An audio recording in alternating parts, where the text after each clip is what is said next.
Hello, everyone. Welcome back to the Trading Room. I'm Shane Vernier, and this is going to be our psychology workshop. Unfortunately, it looks like we have a very bad connection with YouTube, but my internet's great. My platforms are all working great. Everything's good on my end. This is definitely a server error with YouTube, which is where we run our live streams from. I see everything's moving very slow from the live chat to the video itself is glitchy. And I don't know that we're going to be able to get this done today. When we're this choppy and scratchy, it's really difficult for us to get any kind of flow or any kind of rhythm on the live stream.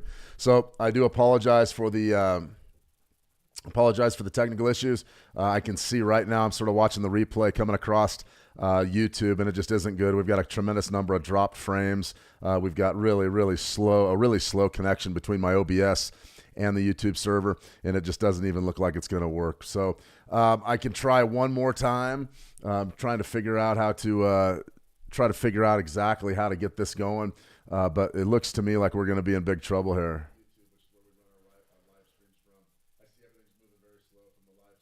Yeah, it's very choppy. So, I sort of did the best I could on this. My apologies for the tech. I mean, it just is what it is. I mean, we can go ahead and just sort of do a radio show, it feels like today. But I'm going to go through, and we have a lot planned too. It's unfortunate that this isn't working correctly because we have an absolute lot to go over today. There's breaking news right now that could potentially crash our markets. Now, we've got a key level, 45,000's in play for the Dow. And right now, I'm just really frustrated with our connection. It's not very good. It's not very good at all. So that's too bad. We put a lot of preparation into this stream. All right, let's go ahead and let it rip and see exactly what we've got going here. Key level, I want to get right out to price action here. 45,000 is the key for the Dow. The Dow's up a little bit today, 136. If you guys remember this trade idea from a few weeks back, that was absolutely money in the bank. We talked about selling right in front of 45,000. And it was just an absolute fantastic trade, a nice banger there, and easily this one hit our profit target easily. You'll see our high right there was only about 45.23, so it only went about 23 points over 45, and then got really nailed down, about 200 or 300 points. That's a big time trade. That's a big time counter trend scalp, and one that I hope everybody got. That was a good one. Actually, I don't hope. I'm confident everybody got that. That was a pretty darn good sell. If you want to go ahead and just break this down to maybe a 30-minute chart. So we're definitely not doing well here. We're reconnected now, but our bits per second is really low. So you can see that we're having some technical issues here. It's not my computer and it's not my internet. Okay, now we've got a good connection, supposedly 61,062 kilobytes per second. All right, so now we're up and rolling here. You guys should be able to hear me. This will pick up. It looks like our connection has improved dramatically, which is fantastic. Good for OBS, good for YouTube. In any case, we did this on a live stream yesterday. This XRP got up and running, and we were ready to rock with really a support buy from about 3, and it was absolutely fantastic. That 3 area treated us very well. If you go back down to the daily, you can see exactly what we got. We got a nice little spike low there, and then a big bounce. So something like that was pretty good.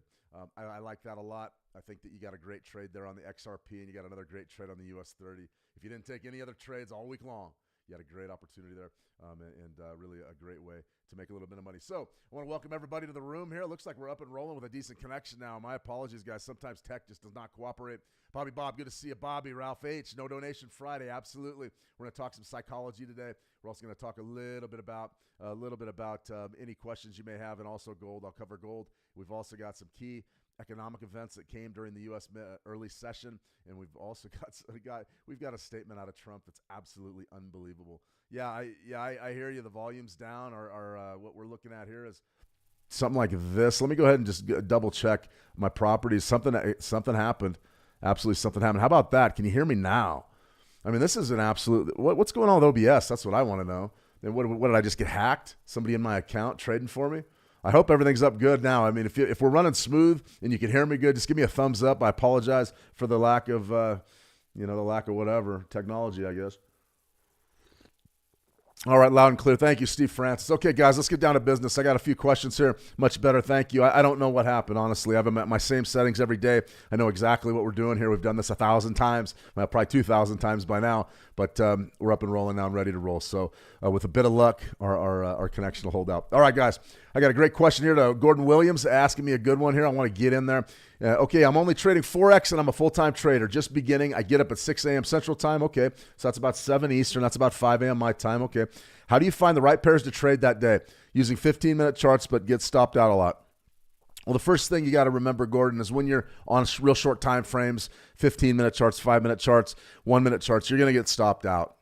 That's sort of the nature of the beast. You're going to go down to those low time frames, and you're going to end up probably getting chopped out of a lot of trades. So that's the first thing I would say. So getting stopped out a lot on a 15-minute chart, you're probably taking a lot of trades as well. So you hope that you don't hope, but you're confident that you're winning trades a lot outweigh your losers, even if you are getting stopped out a lot. So that's the first thing. That's the nature of the beast there on the 15-minute chart. Now, as far as how do I know what trades, what pairs to trade that day? I'm a hybrid trader. So I'm looking at my economic calendar. I'm looking at things that may drive the market, and then I'm going to trade those pairs accordingly. So if we had some news out from the United States, I'd be looking probably at the U.S. dollar, look across the majors. If we had news out of Japan, maybe if that was an active one, you could definitely be looking to trade there. There's also a tool we have on the website here at How to Trade. It's called a heat map, a currency heat map. And what that heat map does is it shows you just in a color-coded context exactly which pairs are moving and which pairs aren't. So I would recommend checking out a heat map. That's something that could really help you just to find out which ones are on the move. If you're trading a 15-minute chart, if that's your bread and butter and that's what you like to do, that's fantastic. You're trading during a period of time that is during that London-U.S. overlap, so you should be good to go as far as liquidity goes and market depth. So that's not necessarily a bad idea. Your timing's pretty good. As far as figuring out which pairs to trade, that heat map can really help you. I personally just sort of, I'm so old. I'm so old. I was calling me a boomer here earlier. I mean, I'm so old that I just take a look at my board. I've got all my majors right there, and I immediately know which ones are in play and which ones aren't just by taking a look at the daily move. So something like that can also help you as well. But I do recommend that heat map. The heat map is a great place to begin if you're interested in maybe using one of the tools on the How to Trade website. You just go to Tools. There in your left-hand column, it's a little wrench and a screwdriver. Click on that, go down to Currency Heat Map, and that'll get you up and going. Good to see you, Gordon. Welcome. Let's see, Greg Goforth Boomer from Oklahoma just got back from your neck of the woods. Got to figure out how to move up there. You know, Greg, everybody's moving up here. Everybody's moving up here. When I was a kid in the construction industry, when I was in high school, I was a high school kid. We'd go fishing on the river. Bitterroot River is what I grew up fishing. I don't know if you were over in the Bitterroot, Greg, but that's the river I fished, and we fished it all the time. And you would go out on a boat, a raft, and you wouldn't see anybody all day long. And now it's bumper boats. There's so many guides working it, and I've really watched the state in general just explode, and the number of people that come here. Now, can you stay? It's hard. I mean, there's not much industry up here. Most people that are coming here either work remotely like I do, or they're pensioners and retirees. So right now it takes a lot of money to move to Montana. Things have got very expensive. I wish they would have got expensive about 15 years ago when I had a stack of houses to sell and couldn't unload them. I mean, that's pretty much the nature of the beast. All right, let me see. Gordon, okay, I'm having trouble picking the right Forex pairs to trade each day. I get up at 6. Okay, I hope that helps you, Gordon. I trade full-time 926 EMA. All right, right on. Great. There's nothing wrong with trade 926 MAs. Any moving averages you want to trade, crossovers can work. You just got to know when to trade them, and it looks like your trading day. If I was trading crossovers, guys, on 15-minute and short time frames, Forex pairs, London, New York session. London, New York overlap, excuse me. So you got that London session, and then as soon as the New York session opens, I would go probably an hour before the New York Open, 6:30, about 8:30 a.m. Eastern, 6:30 my time. That'll be 7:30 for you, Gordon. And what you'd look at is trade right until that Europe close, that London close, and then get up and going. Tina Shane, good to see you, Tina. Good, just good. Now, I fixed the sound. I did the best I could. I didn't even see it turned down over there. It's unbelievable. I never turn it down. I always have it maxed.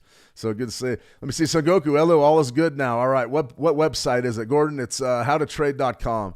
I'll just go ahead and type it in there. And this is a good day to take any questions you guys have. If you have any questions at all, just be sure to ask me. That's the link. Go ahead and give that a click. And we've got a currency heat map over there.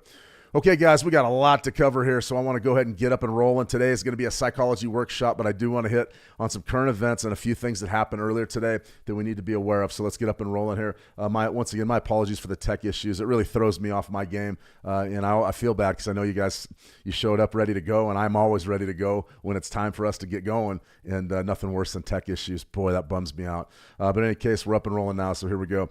All right, welcome to the Switch Markets community, guys. You know the drill. If you're looking for a broker and and you're an international client, check out Switch. They've got you covered. If you don't know exactly where to do business and you're a U.S. customer, go on over to How to Trade, send me a private message, and I'll be sure to get right back to you with a couple of recommendations. Oanda is typically one that we've worked with in the past and that we recommend for Forex trading here in the United States. If you're trading futures, I got a whole bunch of brokers that I've worked with. I can tell you exactly what my experience is. Week 30 today was all about durable goods. Sort of rare that we get a big time news item on a Friday afternoon, or excuse me, a Friday morning if that's not an NFP. Usually it's always just NFP. That's what Fridays are for, is non-farm payrolls. We're going to be doing non-farm payrolls here again relatively soon. You see core durable goods was really sort of the highlight, the silver lining, but the real bad one was durable goods orders, negative 9.3% beneath, actually a little bit better than expected. We expected 10.4%, and we got 9.3 negative after an upwardly revised 16.5. This is all tariff madness.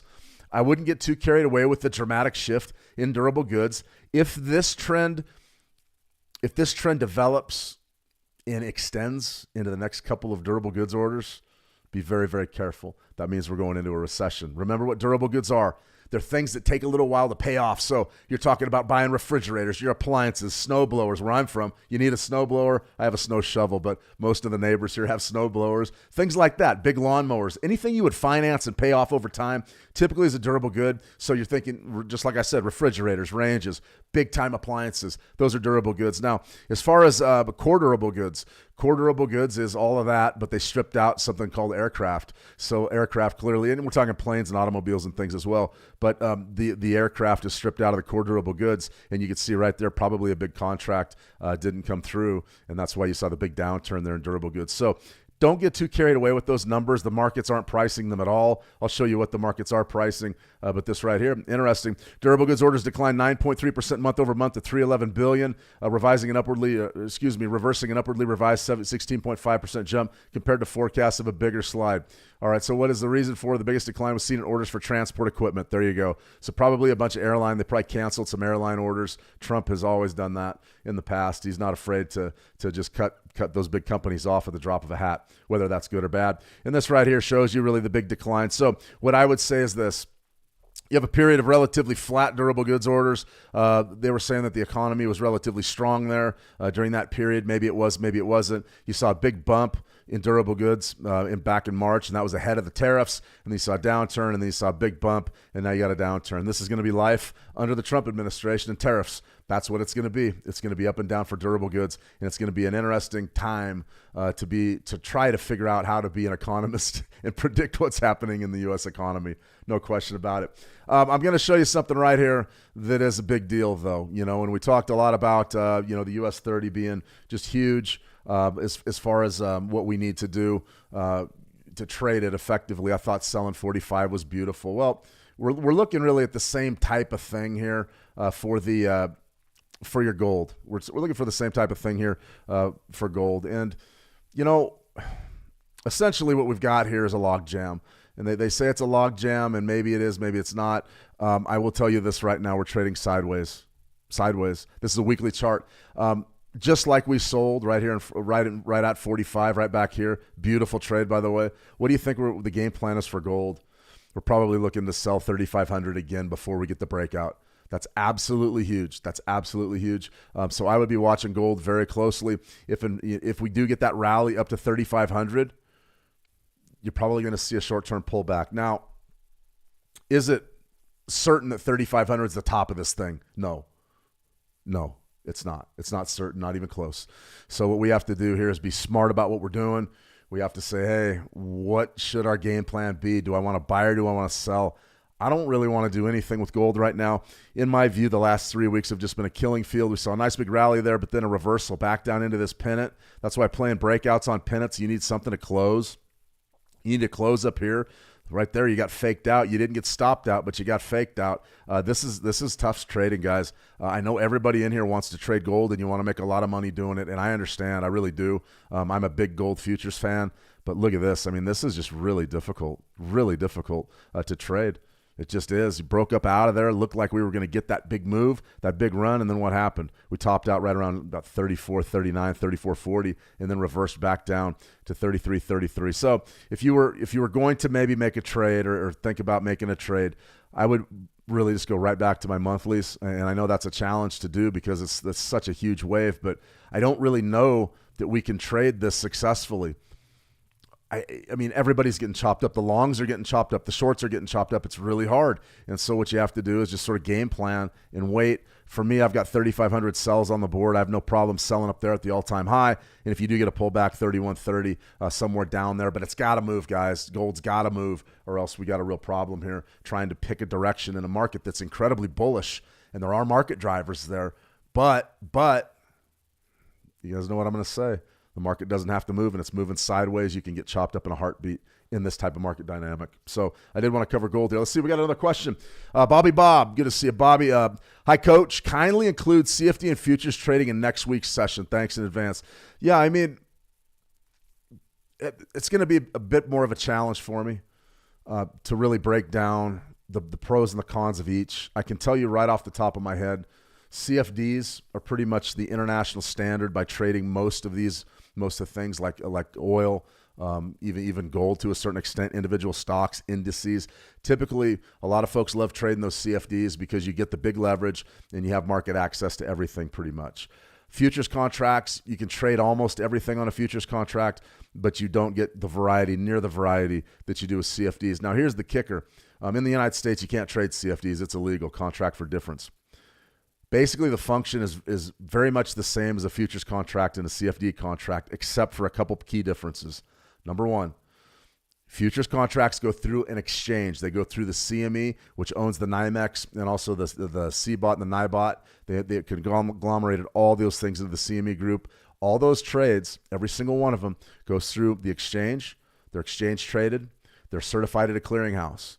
So I know for a fact every one of those trades has been cataloged, and I can go back, I can pull a number on one of my trades and go look exactly what happened. They have records of it.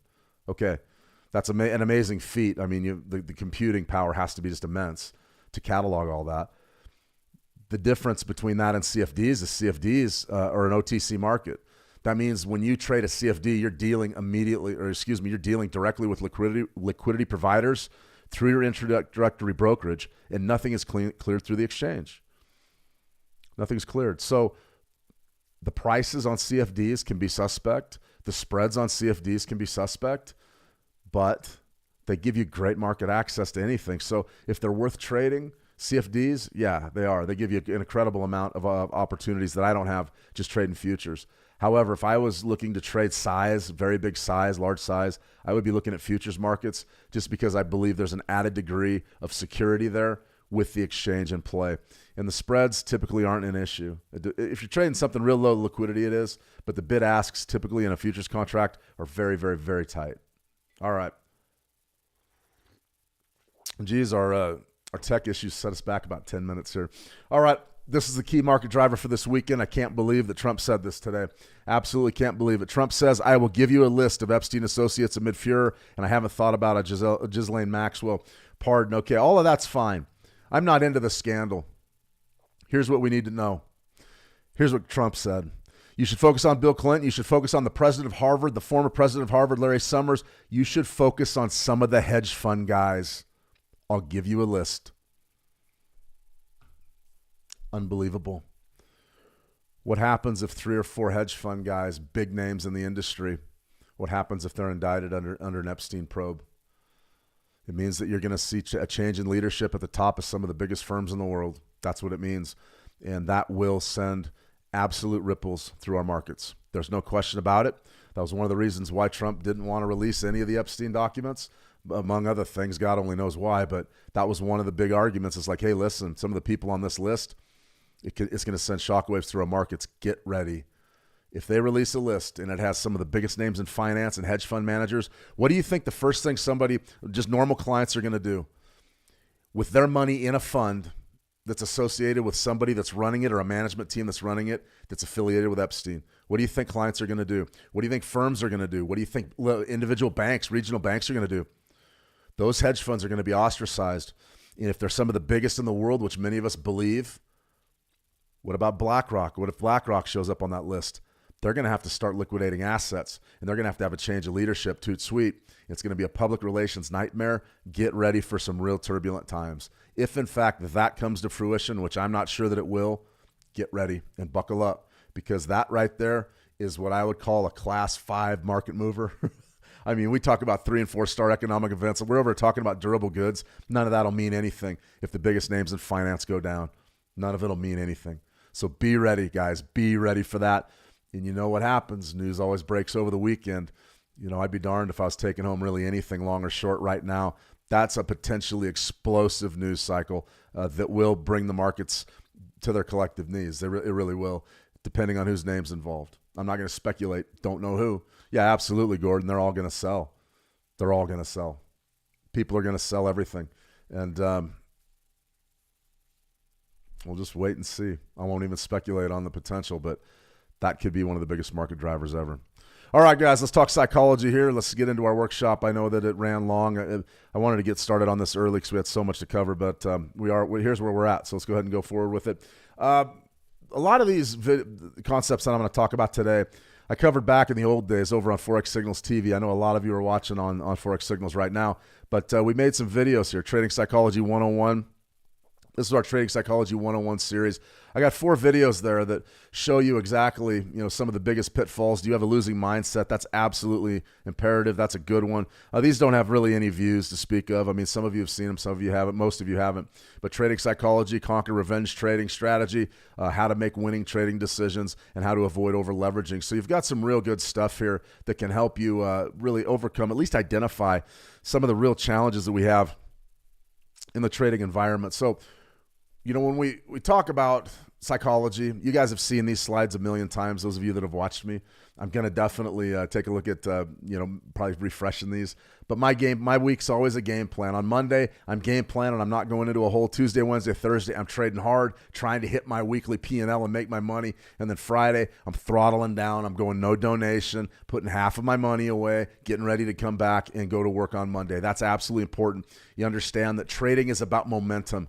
It's about getting the ball rolling, which can be hard. A lot of us, get stuck in not being able to get much of anywhere for a long time.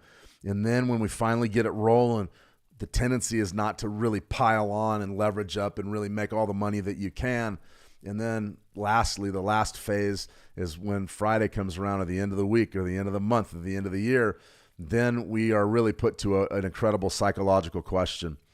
Do we try for more, or are we happy with what we got?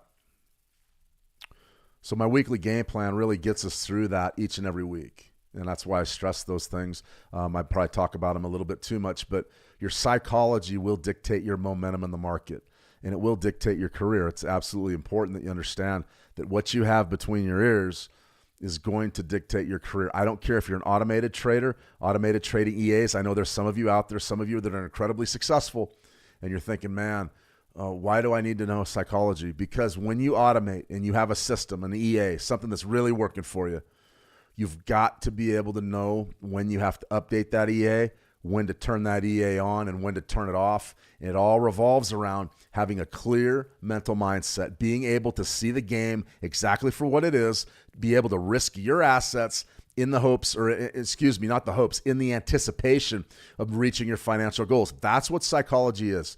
Trading psychology is all about that. Now, unfortunately, or fortunately, we're human beings.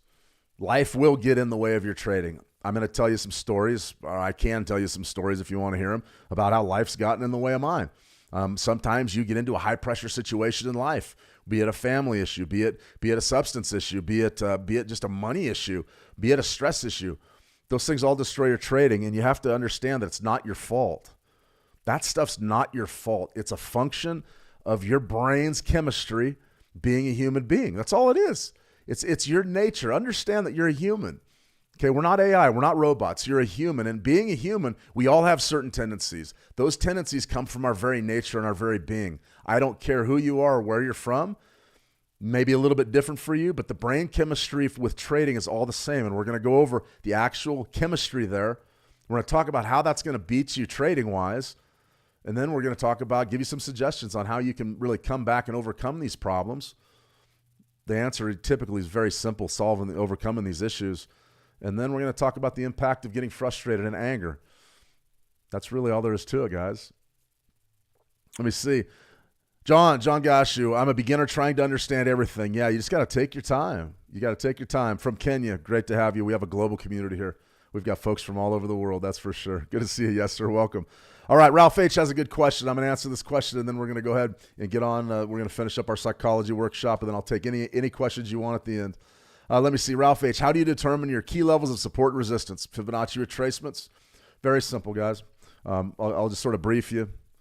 Fibonacci retracements, most current spike to spike. That's going to be my support level in this case. Also, I'm looking at a 13-period EMA. Those levels, and also a Bollinger midpoint of my Bollinger Bands. Those are my support and resistance levels. Also key levels, like we saw in the US 30 right here, that 45,000 level, and like we were looking at in gold right up there at 3,500. I keep things extremely simple, Ralph. Fibonacci retracements, a 13-period EMA, and then also your Bollinger Bands. I don't trade the Bollinger Bands, the upper or the lower. I don't do that, but I do use that midpoint. The midpoint's very important, and the distance between my 13 EMA and the midpoint is very important to me. So I'm more than happy. I can go over that. I've shown that an awful lot on these live streams, but I can certainly do it. Thank you for the question, Ralph. Okay, let me see. Julio Martinez, Central America, right on. Greetings from Panama. Okay, I've been to Costa Rica. I was down in southern Costa Rica about a decade ago. Loved it. Went fishing out on the ocean. It was a lot of fun. Met a lot of nice folks. You guys have a beautiful country, beautiful part of the world down there, Costa Rica and Panama. Absolutely gorgeous. Great food, too. I enjoyed the food. Gordon, I'm just stopped out with a trailing stop. Ouch. It's all right. Stick with it. You'll be all right. Okay, guys. When we talk psychology, we start with brain chemistry. That we have to start with what exactly is going on in between our ears, our physiology, what's happening in our body that can actually skew our perception of the markets and undermine our performance. Here it is. Here's your AI overview. It boils down to two things, cortisol and dopamine. All right, what are those two things? Cortisol and dopamine are both hormones and neurotransmitters that play a significant role in the body's stress response and reward systems, respectively. Okay. Cortisol is primarily known as the body's stress hormone. It can indirectly affect dopamine levels and dopamine-related functions. Conversely, dopamine is a key player in motivation, pleasure, and reward. It can also influence cortisol and release under certain conditions. So what does all that mean? Let's make it easy. Cortisol stress. The stress of trading can be immense. It's one of the reasons why we talk about risk management. Risk management's huge. If you're trading sizes you can afford, 1 to 3 to 5% of your total risk capital in any given trade, you're going to find your stress levels and your cortisol is going to be a lot lower. Dopamine, euphoria, that's the other end of it. That's when we start looking at our charts going, oh, I just want to trade. I want to get in there and feel. I want to feel what it's like when that hits my profit target. I want to feel it when I get a profit. I want to feel that rush. Dopamine is just as dangerous as cortisol. Both of them lead to 3 problems. 3 trade-related problems that will destroy any trader. I don't care how good or bad you are. I don't care how experienced, how long you've been in the game. These 3 problems will destroy you if you let them. And their roots are cortisol and dopamine. Now, a couple of things before we move on from the hormone talk. These essentially are the chemistry. This is what's happening in your brain. When you have a cortisol dump, you're under a tremendous amount of stress. Now, it could be from anything. Could be from anything. Could be family issues. Could be lifestyle issues. Could be substances. Don't forget, drugs and alcohol boost your cortisol up. Now, sure, typically you get that euphoria from the use of the substances, but then they dump the cortisol on you when you're coming down off of the substances. Now, believe me, listen, I've been known to have a pint or two. I'm not going to sit here and lie to anybody. I'll have a few pints. I'll have maybe a few drinks here and there, but it's very, very important from my own personal beats over the years that if you're into that, you don't show up to trade hungover. You don't show up to trade if you're going through any kind of withdrawal, whether it's alcohol, whether it's food. Try not eating for a couple days. You know what that does to your cortisol? Spikes your stress. Your body starts to panic saying, hey, you got to eat. So what we need to do here is build an even keel psychology. And it all starts with managing these 2 hormones. Now, the dopamine. The dopamine is definitely a huge driver. It's exactly what these cell phones do. It's what social media is all about. Empires have built on harnessing the dopamine in our brains and using it against us, getting us to buy things, getting us to spend time doing things. The markets are like that. The markets can hook you in and suck you in, and the reward and the feeling you get after a winning trade, it can be fantastic. I don't want you to lose that. I don't want you to lose that reward system. I want you to always remember going, man, I love to trade. It's so much better winning than losing. But here's where we run into problem with the dopamine end of it. we start to need that dopamine. We start to need that euphoria, that happiness that comes on after a winning trade. And what do you think that's going to do? It's going to make us take a bunch of trades we don't need to take. It's going to keep us in the markets when we shouldn't be in the markets. So recognize what each one of these things can do. Cortisol, stress will break you down to nothing. Physically, it'll break your body down to nothing. You'll develop ulcers. You'll have all sorts of health problems when the stress is high enough for long enough. It will literally rewire your brain and the way you think. It's a form of PTSD. Believe me, it's trauma. You have to figure out a way to keep your stress low. The number one way you do that is through risk management. Don't bet the house on anything. Don't bet the cars on anything. Don't bet money that you don't have. Don't put pressure on your relationships, marriages, your better half, your partner. Don't put pressure on it. You can do all of that by just managing your risk. Keep things small. Build over time until you're playing at a level that you can sustain. If you do that, the stress isn't even there. Believe me, I used to be a riverboat gambler. I was there taking big positions, and that was my thing, and I loved doing it. Why was I doing it? Because I hit a few of them, and the dopamine was like, wow, that felt great. I want to do it again. Markets aren't like that. You cannot operate like that, or you will not make it over time. All right, guys, your brain chemistry. If everybody understands dopamine, cortisol, we're going to talk about how to manage those things in just a second. Here's the big problems, guys. 3 major trade-related problems that your market psychology will give you, that dopamine and cortisol will give you. The first one's market paralysis. Now, what do you think market paralysis would be a result of? Losing, negative reinforcement. Those stress levels start to rise. That cortisol starts hitting your brain, and you're nervous about everything. No matter how perfect a trade is, you don't want it. A great example would be this XRP trade. Let's say we just took a big loss, or we took a couple big losses in a row, and I'm sitting there going, okay, I don't feel very good. I don't know. Ripple's in an absolute downtrend. My level's telling me to trade it. All right, I have a big zone right here, a nice this trade. Think about this. Theoretically, this trade took 6 weeks to set up for this to get a nice run and then a pull back to my level. And I'm sitting there, and I identified it perfectly, and I saw the trade perfectly. We've got our key level at 3. We've got 38% right there at 2.99. What do you think happens when you have paralysis? You second guess yourself and you go, I can't do it. I don't want to take the trade. It's probably a loser. I've been losing. So that's a form of having a negative mindset brought on by the cortisol dump. Paralysis. Big problem, guys. If you have a system and a strategy, your psychology needs to allow you to engage in those trades and execute those trades flawlessly. It has to. There can be no conflict in your trading. If you don't like your strategy, get another strategy. But when your strategy tells you to trade and there's no economic events and it's all systems go, you've got to take it. You've got to take it. You owe it to yourself to take it, because I'm telling you right now, as sure as I'm sitting here, I would say 8 out of 10 of those trades that you decide to pass on that have set up beautifully, they're going to win. And then that's going to take you even deeper in the hole, saying, oh God, I just missed that. I should have made that money and I didn't get it. Now what do I do? And you even go more and more and more on tilt. Market paralysis is a bad one, guys. I see it a lot. I dealt with it myself. I remember losing and just being so stressed out, not being able to think straight. And the trades would come my way just like a fastball right down the middle. Just beautiful trades, and I wouldn't take them. And I wouldn't take them because I was scared to lose. Market paralysis brought on by the stress of losing. It's bad. Second one's hopeless trading. Hopeless trading is when you don't believe you can win. You believe the market's against you. The world's against you. It's going to come get you. This is hopeless.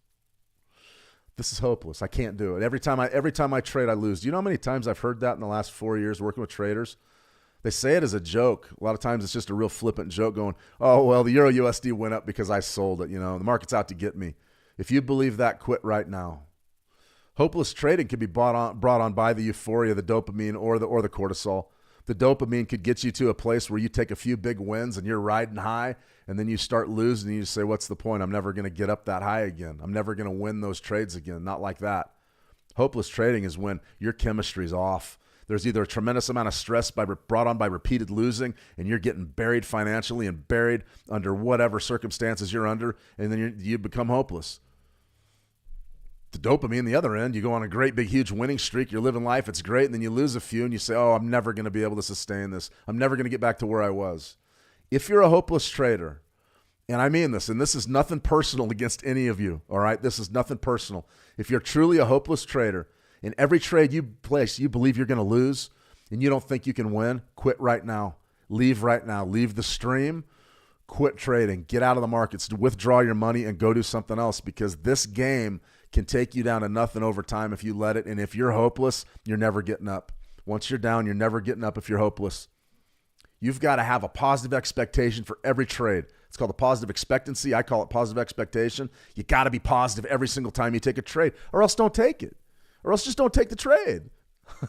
It's that simple. Don't be hopeless. Understand that every time you trade, there's a reason for it. Either your technicals lined up, or you got a great fundamental read, or your system's saying it, or your EA's saying it, or whatever. Take the trade.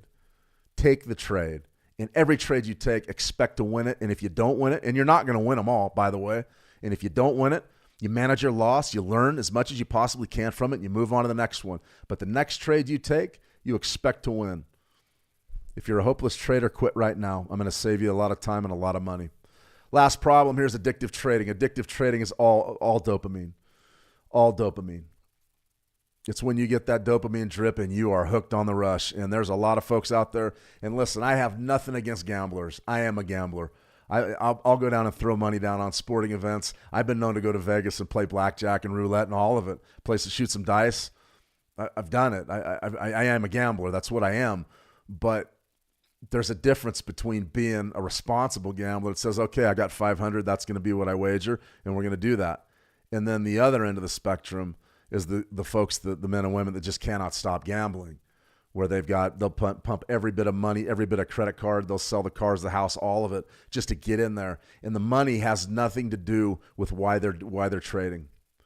They're addicted. They're addicted to that dopamine drop, that drop on your brain where you get that big win, or you get that blackjack, or you just won a big sports bet and you just got, you hit the 21. Hey, I got blackjack, a time and a half to one, and you run the big stack of chips up and you get into that rush, that dopamine drip, that dump. If you're an addictive trader, understand that you can overcome these things. You can beat it.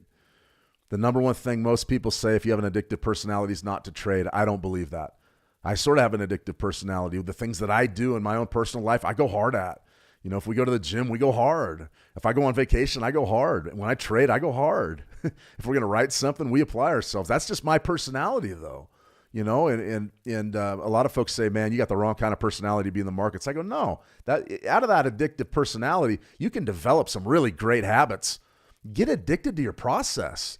Understand what it takes to be a winner, and just get hooked on it, saying, man, okay, how was my outcome today? It wasn't that great. Did I stick to my routine? Did I stick to my regimen? Was I ready to trade? Physically, did I feel good? Did I manage my stress levels? Did I feel great doing what I was doing? Yes.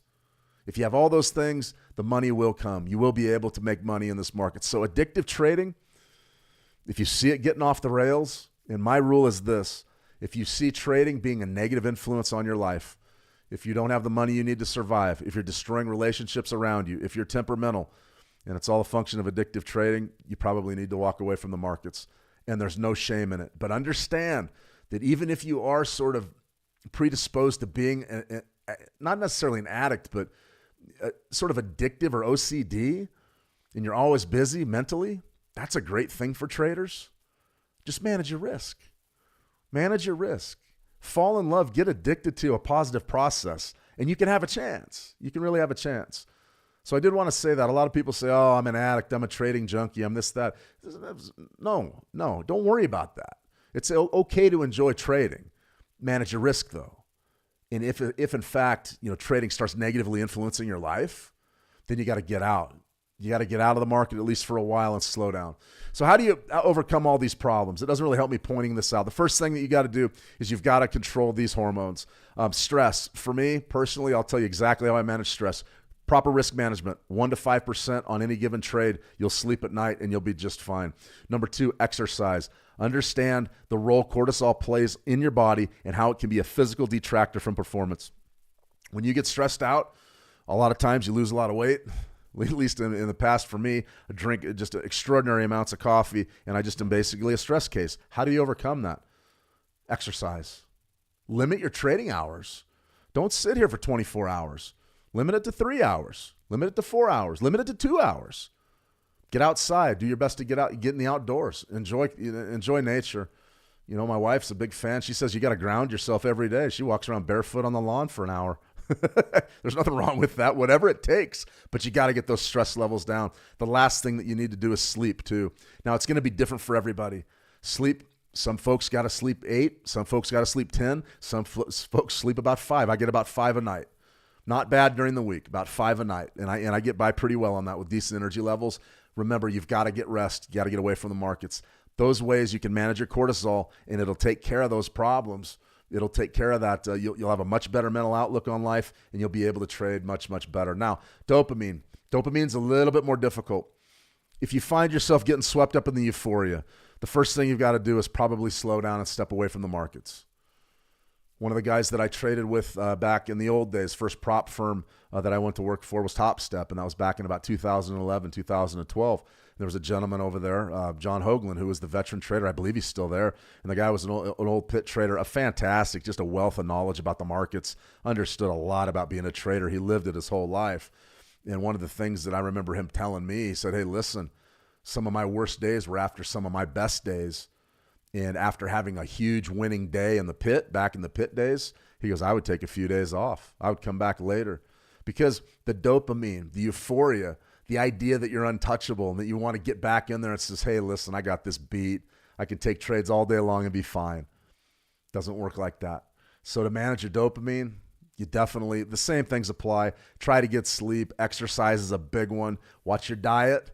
Maybe cut back on the sugars a little bit. Maybe don't get too wired up on the caffeine, but also just step away from the market and let that rush, let that dopamine level go down. Get away from the computers. You know, go for a walk, go for a drive, visit family and friends. You manage those two hormones, you're going to be fine. All right, we got one last topic to talk about, psychology, and then we're going to kick off here. Let me see if Son Goku and beating yourself after Captain Hindsight pays you a visit. Don't do that. Hindsight's 20/20, and I'm nearly going blind. I mean, come on. Everybody in life about hindsight. It's a great point. If I had $1 for every time people showed up and said, well, I wouldn't have done that. Well, I wouldn't have done that. Well, I wouldn't have done that. I would have taken the money, or I wouldn't have let that ride, or I wouldn't have done that. I would be a very, very rich person. I've been told that more times than I can count. And I'm telling you that when it comes to, if you have anybody in your life telling you, I told you so all the time, I told you that, you shouldn't have done that, I told you that, they're second guessing your decision making. I recommend, if they're a family member, you still love them. There's nothing wrong with them inherently. They're trying to help you by trying to discourage you from making bad decisions, but they're only bad decisions if they lose. It's only a bad decision if you lose money. I remember one time I bet, actually it was last January, I bet a bunch of money on the Georgia Bulldogs to beat Notre Dame in the college football playoff here in the United States. If you're in the U.S. and you watch college football, then you know. I had a stack of money on Georgia. Loved the defense. I loved them playing down south. I didn't think much of Notre Dame. I didn't think they were going to compete. And I lost. And I couldn't believe the people coming out of the woodwork to tell me. I mean, everybody, friends, family, they go, why'd you bet on Georgia? Why'd you bet on Georgia? And I go, well, you guys didn't know before the game, did you? So remember, you're the man or the woman in the arena when you trade. You're in the arena. That's what matters. My problem is missing out, Gordon. Yeah, a paralysis can be a big deal. Get your strategy, get your times you're going to trade, stick to it, and do the best you can executing when you trade per your strategy. All right. Let me see. I got one more topic, Bobby Bob, and then let's see. Yeah, we'll go ahead and Bobby Bob. Wow. Kind words, Bobby. Shane, I truly look forward to the Friday psychology sessions. They're always eye-opening and thought-provoking. Thank you for pouring so much into them. Fridays with you are always a breakthrough moment for me. Deeply appreciated. Thank you, Bobby. I appreciate you showing up every day. You've been coming to these live streams every day for a long time. Keep building your skill set and always think about how you approach this market for you. Remember, we're not trading really for anybody else. We're trading for ourselves. We want to reach our financial goals and be who we want to be in life, and we're going to use the markets to do just that. And if we're strong mentally, that's a big time part of it. All right, guys, one last thing. Anger costs money. Anger costs money. The best traders are even-keeled. That means they don't get too high and they don't get too low. They're not a slave to the cortisol. They're not a slave to the euphoria, the dopamine. All right, take note of these two characteristics. Describe you, address them, and overcome. If you're triggered easily, if anger distracts you easily from the task at hand, it leads to revenge trading. You're gonna try to get your money back immediately because you're gonna bow your neck and try to fight back. You're aggressive, all right, and it leads to a defeatist attitude, 100%. If you're triggered easily, that means if the little things get under your skin, like if you're sitting there watching this live stream and you hate my sweatshirt and go, God, I hate Shane. I hate his sweatshirt. I'm tired of listening to him. All right, I respect where you're coming from. I do. I get it, man. Hey, listen, I have my days where I'm triggered easily. And on those days, I got to step away from the market. Have to do it. And a lot of times those things will come from your personal life. A lot of times those things will come, like I said, from substances. If you're, whatever you may be using, alcohol, testosterone's a big one. I know a lot of folks that are sort of amateur bodybuilders or aspiring bodybuilders that also trade. And, the testosterone can make you incredibly aggressive. And those aggressive traders typically have, I will tell you, when I was young, when I first started trading, when I lost, my initial instinct was to bow my neck and get tough and get in there and start trading again and get my money back and then some. And I will tell you that it didn't work. And the reason why it didn't work is because when I was losing, I didn't understand that I wasn't doing things the way that I needed to do them. I was making mistakes. I wasn't trading well. And if I wasn't trading well, I had a real challenge in front of me because why? I was trading more. So let's get this straight. You're going to get triggered. You're going to get tough with the market, and you're going to go in there and bully the market. And when you're losing, you're going to start trading more? Should be the exact opposite. Should be the exact opposite. So what's the end game of being triggered easily and going down the revenge trading rabbit hole? The defeatist attitude. Remember our defeatist trader? Oh, woe is me. I'm never going to win. That's what happens, because think about what you're doing if you're triggered and you want to fight the market. Think about what you're doing.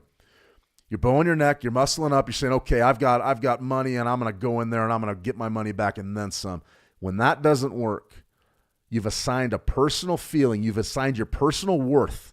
Your self-esteem has just been assigned to your performance in the market. You cannot do that. Well, that market just beat me. Woe is me. I can't do it. That's the wrong attitude to have. And that typically happens with folks that take this personally and want to get in there and try to beat the market up when there's just no reason for it. Let the market come to you. Nice and even keel. We're not too high and we're not too low. Second thing I want to touch on here, I've mentioned it before in this live stream, is substance abuse. Over the course of working here at How to Trade and now with Switch and, what we've done with Forex Signals TV, I've come across some traders that had substance abuse issues. Now, that's none of my business. It's different for everybody. Some folks can go have 5 or 6 pints and wake up the next day and be just fine, fresh as a daisy. If that's you, great. Some folks can't. Some folks can't turn it off. So that's why on the slide I say excessive use of alcohol and drugs. Some people, they need the testosterone therapy to be healthy. Some people don't. Some people are just taking steroids and lifting a lot of weights and being jacked up. I get it. The alcohol is a big one, though, especially here in the United States and in Europe. A lot of folks, it's a big part of their life. And if you can manage it and it's not hurting your performance, then that's fine. But remember what alcohol does to your cortisol. As soon as you come off the alcohol, the cortisol spikes in your brain. That puts you in an immediate position of stress. And I don't know many people that thrive under excessively stressful conditions. Lead to an unstable mentality, and it's always in the drugs, of course. I don't have to say it about heavy drugs or anything like that. I mean, if you're on drugs, you may be able to trade for a while, but typically what happens is that lifestyle will get the better of you, especially as demanding as the markets are. So the best thing to do is to stay within your means, live a lifestyle you can manage. Don't get overextended, not just financially, but don't overextend yourself health-wise. You've got to get rest. You've got to eat right. You've got to try to be as healthy as you can be, whatever that is. So maybe you need a little alcohol every night to calm down and go into that relaxation state. That's fine. Nobody's saying, you don't have to walk the straight edge lifestyle. You don't have to do that. But you do need to be able to manage it and understand that if your performance does start to suffer and you feel that cortisol, that stress state all the time, really take a look at what you're taking in. And listen, I'm not just talking about hard drugs or Jack Daniels or beers or anything like that. I'm talking about this stuff right here, coffee. Hey, I've done a lot to really try to bring my caffeine way down. And the reason why is because I was drinking 4 and 5 cups a day, big cups, the pretty stiff coffee. And I saw myself, getting into that caffeine mode. And then all of a sudden, what was I doing in the afternoon before the close? I was sucking down an energy drink. The caffeine was starting to take over, and it was hurting my performance. I was jittery. I was making mistakes. It wasn't me. And that's the biggest thing you need to do is just whatever it may be, you got to really manage those things, because that can easily put you on tilt or in a compromised emotional state. Typically will lead to anger at the end of the day. At least for me, it did. And it sparks the emotional component. You got to make sure that you're not overly emotional in the market. Remember, don't take any of it personally. You can't take any of it personally. It's just the market, guys. It's just money. It's just business. Yeah, you want to win. Yeah, you want to succeed. But if you don't take it personally. Don't take it personally. All right, last thing I'm going to say about psychology, and then we're just going to leave it at this. There are times in life when you should not trade.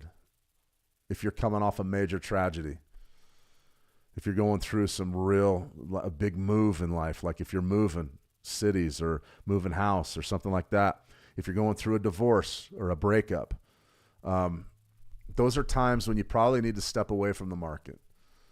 At least step away for a few days and say, okay, I need a deep breath, and I need to be sure that I'm grounded and even keel before I get back into the market.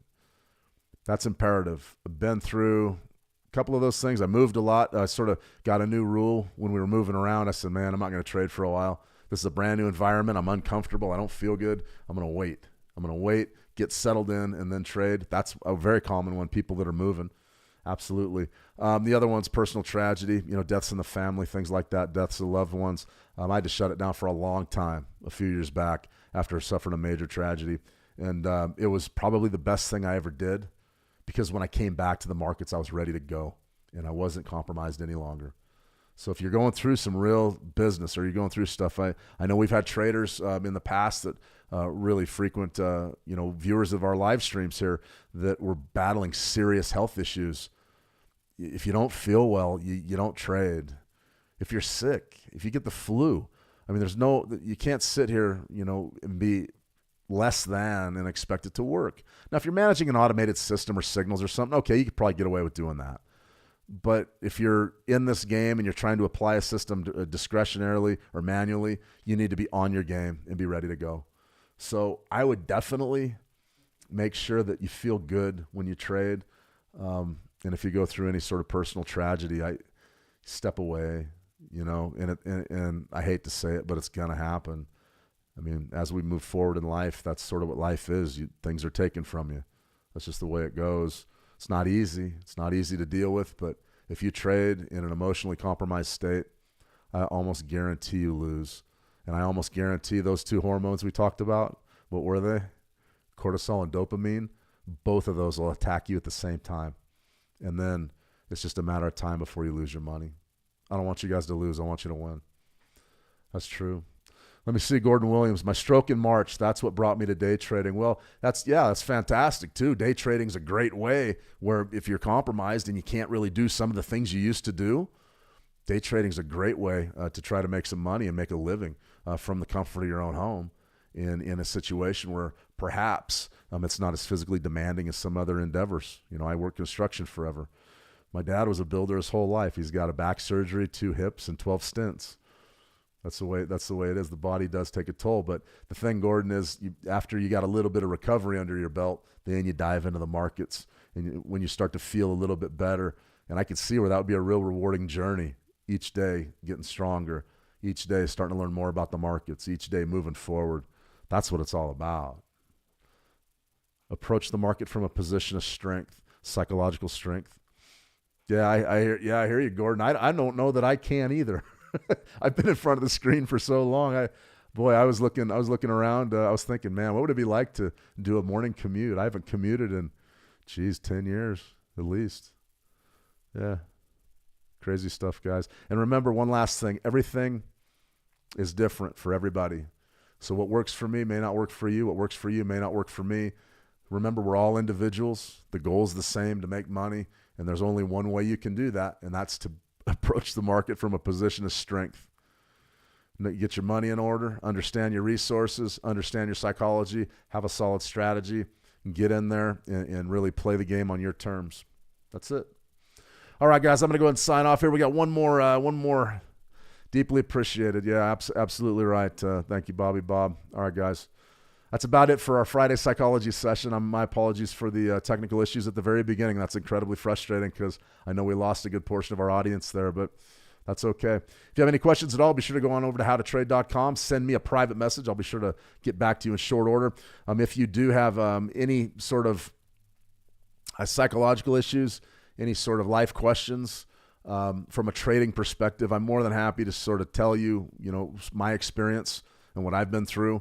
And maybe some of those insights can help. Maybe they won't. I mean, it's like I said, we're all different. But feel free to reach out to me, private message over at How to Trade. We will have the stream schedule posted probably in the next hour or so. And I already had a trade idea out earlier today. We'll go ahead and recap that one Monday, but it looks like a pretty good one. Essentially, we're short on that that Euro Great Britain pound pair we covered yesterday. It's going to be a pretty good trade. We'll cover that Monday on the week ahead. We also got the FOMC live next week, so I'm going to have Jay Powell, and we're going to go ahead and talk to Jay Powell a little bit. It's going to be a lot of fun. That's going to be a banger on Wednesday. Don't miss that. That'll be our featured event. And I haven't looked at the economic calendar yet, but I believe next Friday is the first Friday of August. And if that is the case, then you know what that means. NFP already again. So I'm looking forward to doing all this stuff. Let me see. Athi, one last comment here. Athi, good to see you guys. I'm terrible with names, so if I mispronounce it, no disrespect intended. All right. Hey, man, I've been following you here on YouTube. Great insight and advice in these markets. Thank you. I would like to trade full-time, but I do need more of these psychology-based videos. Well, these are a couple pretty good ones to start with over here on the Switch Markets TV channel. I made these 4. Nobody really watched them. These actually were a module in our trading academy that we had inside the trading room for a while, and then I just decided, I said, let's release them to the public and see if anybody wants to. But that was last year we released them. They're pretty good videos, cover some of the things we talked about today in a more structured fashion, but those can help you as far as trading psychology goes. Yeah, it's a big one. Let me see. Okello, I still have a very big problem, mostly when I'm trading lower time frames like the 5 minutes. The biggest challenge, guys, well, there's a lot of big challenges in trading, but the biggest challenge really is understanding, and I know a lot of you are going to disagree with me here, but it's okay. Understanding that a chart is not a chart is not a chart. When I started with the 7 V-Bar trading group, one of my partners sat there and told me that he didn't care what it was on what time frame. A chart's a chart's a chart. I can trade it.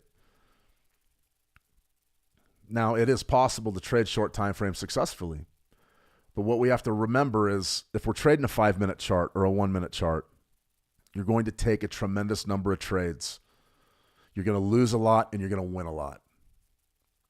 So understand that on a 5-minute chart, if you're taking 50 or 60 trades a week, yeah, it is possible for you to lose 5 in a row, 6 in a row.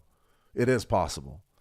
So if you're going to trade short time frames, see that as a really see your performance as in the aggregate. Don't get caught up in, man, I've been losing a lot lately. Yeah, no kidding. You're taking a lot of trades. Take them all. Be consistent. Do the best you can with it. And after a period of time of you being consistent, if your performance still isn't where it needs to be, then you got to figure out a different way to trade. That's just the way it is. We have to make money. That's just it.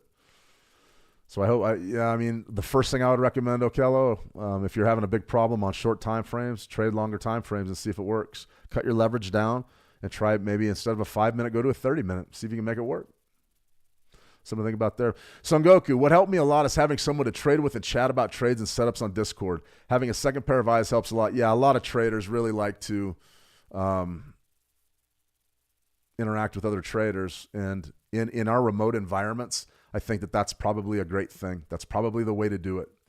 And the reason why is because we're lonely. It's a lonely endeavor. I get lonely here all by myself. I like talking to you guys every day. That's one of the highlights of my day. But, the work and everything adds up. You get sort of no one in this town trades, in this entire town. So it's not like I can go down to the pub there and we can talk about our trades all day. That's why Discord and things like that are great. community of traders, and that's what we're trying to build here with the Switch Markets How to Trade community. Eventually, what our vision is, and it's down the line a bit, but what our vision is a place where traders can come and they can talk trading and they can trade. It's absolutely huge. Price action is king. There you go, Eli. Absolutely, price action is king. That's because trading is boring. Good trading is boring, Eli.